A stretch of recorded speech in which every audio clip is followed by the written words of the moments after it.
Olá amigos, estamos de volta. Hoje apresentaremos a biografia oficial de um dos maiores governantes de todos os tempos, Winston Leonard Spencer Churchill, com seu livro Winston Churchill, Uma Vida, de Martin Gilbert. Aqui vocês estão vendo o volume 1, que vai falar justamente da infância, da adolescência, juventude, os primeiros anos, a primeira metade da vida de Churchill. É um livro de mais de 500 páginas. E temos aqui também o volume 2, que vai falar justamente dos 55 anos em diante de Winston Churchill. Esse volume 2 será analisado em breve. Quem foi o autor? Sir Martin Gilbert. Foi um famoso historiador, morreu em 2015 e escreveu obras conhecidas como a Primeira Guerra Mundial, a Segunda Guerra Mundial, a História de Israel e essa biografia oficial de Churchill. Ele começou a trabalhar nessa biografia em 1962, sendo convidado pelo filho de Churchill, Randolph, que estava sendo imbuído de elaborar a obra que o pai solicitara um ano antes. Gilbert entrou na equipe de produção como assistente da equipe de investigação, para pegar todos os documentos necessários e reunir na elaboração do livro. O intuito de Martin Gilbert era trazer informações detalhadas, tanto da vida pessoal quanto da vida pública de Winston Churchill. E ele conseguiu isso muito bem nesse livro, tá bom, pessoal? Terminei de ler ele ontem ou antes de ontem, e confesso que realmente a escrita de Martin Gilbert é primorosa. Ele entra em todos os detalhes da vida de Winston Churchill. Ele tinha os documentos e fala que justamente o momento em que vivemos conseguiu lhe fornecer todos os documentos necessários para ele produzir o livro. Então a gente consegue ter acesso às cartas, aos pensamentos, às ações, a tudo que Winston Churchill realizara em vida. Então é uma obra belíssima, bem rica e detalhada, que vai nos falar sobre cada um dos anos da vida de Winston Churchill. Pois bem, vamos falar então agora do livro. Esse volume 1, ele vai falar da infância de Winston Churchill, de sua juventude, de seu ingresso no exército, na sua participação na política, a sua atuação nos ministérios, a sua atuação na Primeira Guerra Mundial e a preparação antes da Segunda Guerra Mundial. O livro termina justamente aí. E quem foi Churchill? Churchill nasceu em 30 de novembro de 1874, filho de Randolph Churchill, um aristocrata britânico muito envolvido na política. Justamente esses primeiros anos de Churchill ele vai acompanhar muito seu pai, seus pensamentos, suas ações, e vai ser uma pessoa que ele vai admirar bastante e talvez vai influenciar ele meio que indiretamente em sua vontade de atuar na política. E na parte da mãe, ele era descendente de americanos, sua mãe descendia dos Estados Unidos. Em sua infância, o seu pai, como trabalhava muito na política e sua mãe viajava bastante, ele teve que ser criado por uma ama, a senhora Everest, quem ele amava muito e tinha muito contato. Ela ajudou ele em sua infância. Mas nem por isso seus pais deixavam de cobrar os seus estudos, sempre exigindo dele ao máximo. Ele sofreu um pouco no aprendizado na infância, por conta das escolas que frequentou. Depois que ele entrou numa escola que se chamava em Harrow, e começou a ser mais exigido, ele começou a estudar mais e perceber a importância dos estudos e de sua aplicação. Aos 14 anos ele já tinha entrado, começava a participar como cadete numa organização militar, já disparando com um fuzil, com 14 anos de idade, ele já tinha aprendido a disparar com um fuzil. E além disso ele lia muito, lia obras clássicas que lhe interessavam, ele gostava muito de ler, ele percebia a importância de adquirir aprendizado com a leitura. Aos 18 anos ele ingressa no colégio militar, onde as exigências, o rigor seriam muito maiores.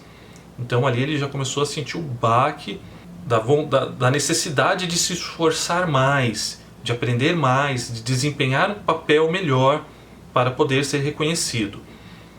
Ele estava em dúvida já se iria participar do mundo militar ou do mundo político, o qual ele também já estava começando a ficar extremamente fascinado. Ele pedia para sua mãe lhe inscrever em alguns cursos ou lhe mandar livros. Como ele ainda estava no exército, ele começou o seu estudo liberal. Sozinho ele era seu aluno e ele já tinha todas as obras que iria estudar. Aos 22 anos ele irá proferir o seu primeiro discurso político, que nós temos aqui anotado e vamos ler.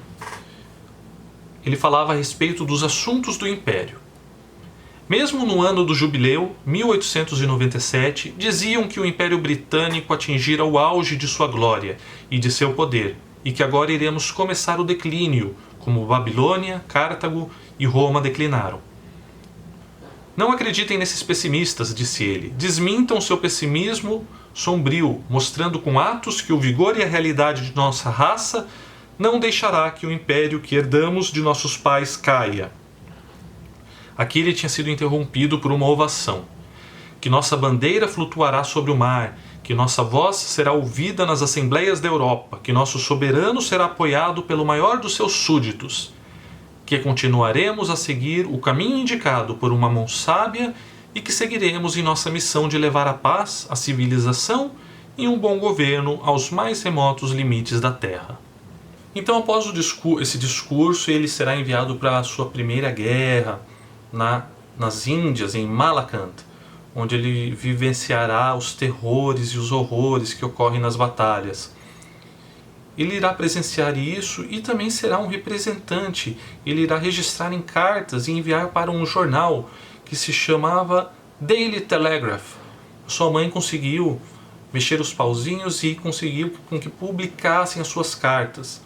E como ele tinha uma escrita fenomenal, ele também foi um famoso escritor, Winston Churchill, logo o jornal e os outros jornais o procuravam para ser o seu representante nas guerras que ele participava. Além disso, ele tinha uma facilidade em escrever as histórias no formato de livros.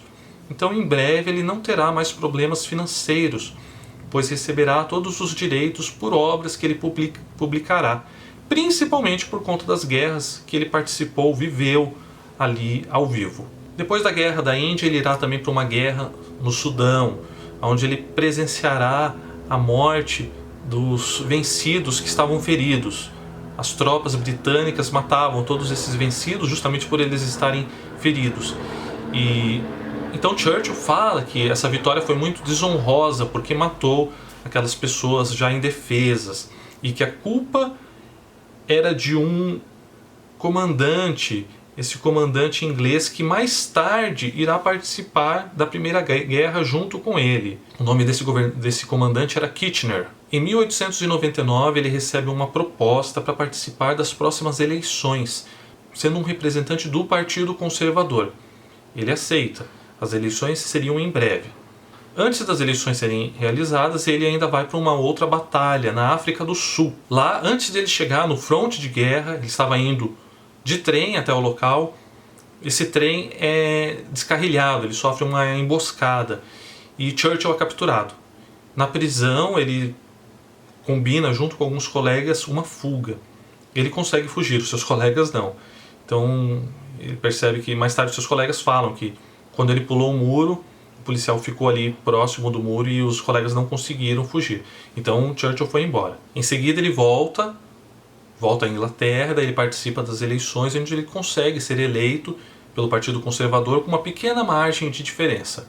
O livro também irá falar sobre a vida pessoal de Churchill, então ele irá comentar a respeito das mortes do seu pai e da sua ama, a senhora Everest, irá falar do seu casamento com Clementine, do nascimento de todos os seus filhos, inclusive da morte de uma de suas filhas por conta da meningite. Já em relação à política, ele irá durar apenas por volta de 4 a 5 anos no Partido Conservador, pois seus ataques e o seu pensamento são diferentes ao que os conservadores pensam.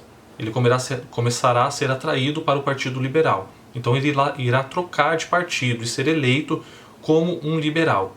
E assim participará da política durante muitos anos, dando sugestões, ideias sobre como melhorar a vida das pessoas, sobre como reforçar também a frota naval da Inglaterra, ele acreditava ser muito importante, até que em determinada época ele será chamado para ser o ministro do interior. Isso acontece em 1910, ele torna-se ministro do interior e fica responsável pela prisão, pelas prisões, pela polícia e pelos prisioneiros. E no ano seguinte, em 1911, ele também fica responsável pelo almirantado, algo que ele tanto almejava e tanto gostava. As frotas navais ficam sob sua responsabilidade e ele irá falar a respeito. É uma grande responsabilidade e agora aprecio mais do que há 3 anos a importância desse cargo, com suas implicações tanto na política nacional quanto nas relações internacionais. Sempre me senti especialmente atraído pelos assuntos navais e militares. Li e quase escrevi muito mais sobre guerra do que qualquer outro assunto. Sou, espero, um sincero economista. Os tempos são bons, orçamento no máximo, esquadra muito forte, o governo muito unido. Poderei colher com proveito onde outros semearam mal. Estávamos absolutamente certos em tudo o que dissemos nos tempos de medo. Nenhum dos fatos por nós citados deixou de se concretizar. Então isso foi em 1910, nos 2 anos e meio seguintes, ele irá fortalecer essa frota naval, já com uma perspectiva de algum conflito que iria ocorrer na Europa. A Alemanha estava muito fortalecida, poderia acontecer algum conflito. Eles já tinham isso e justamente por isso estavam se preparando. E em junho de 1914 ocorre o assassinato do arquiduque Ferdinando, herdeiro do trono da Áustria-Hungria, junto com a sua esposa. Então isso daí aconteceu por conta de um nacionalista sérvio e começou um conflito entre a Sérvia e a Áustria-Hungria. A Áustria-Hungria era apoiada pela Alemanha, a Sérvia era apoiada pela Rússia, que tinha o apoio da França, que tinha o apoio da Inglaterra. Então aí começa a Primeira Guerra Mundial. Ele irá começar então a Primeira Guerra Mundial cuidando do almirantado e irá, junto com Kitchener, o qual ele divergira anos antes, juntar forças para atacarem os seus inimigos. E terá uma grande controvérsia num ataque ao Estreito de Dardanelos, na Turquia. Esse ataque ficou bastante conhecido, pois ele não foi bem sucedido. Eles não sabiam se conseguiriam atacar somente com os navios, ou se teriam que fazer um ataque com navios e por terra. E essa indecisão durou alguns anos, fazendo com que alguns navios britânicos fossem atingidos e afundassem, matando muitas pessoas. Então ele ficou com essa cisma, ele ficou sendo marcado justamente por essa falha no Estreito de Dardanelos. Ele perde o seu cargo porque o governo liberal na Primeira Guerra caiu, não conseguiu se sustentar, ele não estava indo bem e veio um outro governo, Churchill teve que sair, ele saiu então do ministério. Mas quando ele saiu do ministério, ele não é por conta disso que ele iria abandonar a guerra. Ele irá partir, então, ele irá se juntar novamente ao seu regimento militar, o regimento dos Hussardos, para participar do fronte de guerra. Ele irá voltar, mas nessa altura ele já tem 40 anos de idade. Então ele vai e participa da Guerra das Trincheiras, ele percebe o horror, a imundície, a sujeira, tudo o que ocorre de mais terrível na Guerra das Trincheiras. E ali ele já começará a perceber a necessidade da construção de máquinas que pudessem ultrapassar as trincheiras, como se fossem tratores, que derrubassem, passassem facilmente pelos arames farpados e pelos buracos. Já era a ideia dos tanques, então ele já tinha a primeira ideia de produzir os tanques.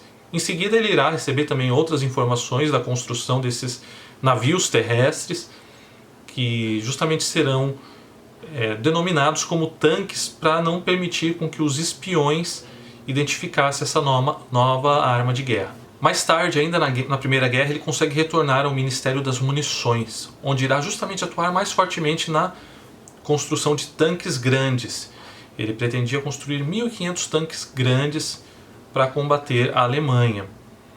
Mas antes de ele começar essa construção, a guerra acaba, a Alemanha se rende junto com a Áustria e Hungria. Mas a guerra acabar não significa que as preocupações acabaram. Na Rússia, um pouco antes do término da guerra, estava acontecendo a Revolução Bolchevique. e os bolcheviques informavam que se eles tomassem o poder, eles iriam assinar a paz com a Alemanha. Ou seja, o que iria acontecer? Toda a Alemanha iria pegar o seu exército e atacar diretamente o lado ocidental, a Inglaterra e a França. Mas isso não aconteceu porque a guerra acabou antes. Mas os bolcheviques tomaram o poder. E esse era o novo medo de Churchill. Eles estavam com medo que eles pudessem vir e dominar a Polônia ou posteriormente a própria Alemanha. Então Churchill já estava preocupado e pensava em voltar a ajudar a Alemanha. Churchill não tinha dúvidas de que, de todas as tiranias da história, a tirania bolchevique é a pior, a mais destruidora e mais degradante. As atrocidades cometidas por Lenin e Trotsky foram incomparavelmente mais atrozes e mais numerosas do que qualquer coisa feita pelo Kaiser. Nos anos seguintes, Churchill vai entrar e sair de alguns ministérios. Os partidos também irão se alternar no poder. Mas o que irá acontecer? Os bolcheviques também se tornarão uma grande ameaça, tanto como um partido, tanto na Rússia quanto na própria Inglaterra, quando eles começarem a tentar assumir o poder por um partido, parece que era o Partido Trabalhista. E além disso, a Alemanha também irá se fortalecer nos próximos anos, adquirindo uma grande força naval já em 1929. Pouco mais de 10 anos após o término da Primeira Guerra, irá construir cruzadores com canhões que tinham sido proibidos por conta de um tratado assinado. Além disso, a Inglaterra irá sofrer com os problemas da independência da Índia, junto com Gandhi. Churchill tinha um pensamento bastante rígido em relação à Índia. Ele acreditava que a Índia não podia se tornar independente, ela não conseguiria se governar sozinha. Então ele sofreu bastante, criou muitos opositores por conta desse pensamento, que ele manteve sempre. Em 1933, Hitler irá se tornar o chanceler na Alemanha. Churchill já sabia de algumas das intenções de Hitler, do seu pensamento contra os judeus, de como a Alemanha estava agindo em relação ao tratamento dos judeus, em relação ao seu exército como um todo. Então ele irá ficar bastante alarmado em relação a isso e irá dizer: afirmo que a Alemanha já criou, em violação ao tratado, uma força aérea militar que é equivalente a 2/3 da nossa força aérea de defesa. Essa foi a primeira declaração que fiz ao governo. A segunda é que a Alemanha está aumentando rapidamente sua força aérea, não só por intermédio de grandes somas de dinheiro que figuram em seus orçamentos, mas também por meio de subscrições públicas, muitas vezes forçadas, que estão sendo realizadas há algum tempo por toda a Alemanha. No final de 1935, a Força Aérea da Alemanha igualará em número e em eficácia, e ninguém deve subestimar a eficácia alemã, pois não poderia haver erro mais mortal. Nossa defesa aérea nessa altura, mesmo que as atuais propostas do governo sejam seguidas. A terceira declaração é que, se continuarmos a seguir nosso esquema, enquanto os alemães mantêm sua expansão, a Alemanha será definitiva e substancialmente mais forte no ar do que a Grã-Bretanha em 1936. Em quarto lugar, e esse é o ponto que está causando ansiedade, uma vez que eles tomem o comando, talvez nunca sejamos capazes de vencê-los. E esse é o término da análise do volume 1 de Churchill, Uma Vida. É um livro extremamente interessante para quem gosta de biografias, ele é excepcional. Além disso, ele nos conta a história na Inglaterra em todo um período, todo o começo do século XX. É bem descrito, bem analisado. Então ele não deve ser desprezado, é um livro importantíssimo para conhecermos Churchill, a história da Inglaterra, a história da Primeira Guerra. E vocês, o que acharam da resenha? O que acharam do livro? Quem já leu? E o que vocês pensam sobre Churchill? Ou sobre o próprio autor Martin Gilbert? Ele possui outros livros de história muito interessantes. Comentem abaixo, curtam o vídeo, compartilhem, não deixem de se inscrever no canal e de ativar o sininho de notificações. Um grande abraço e até mais!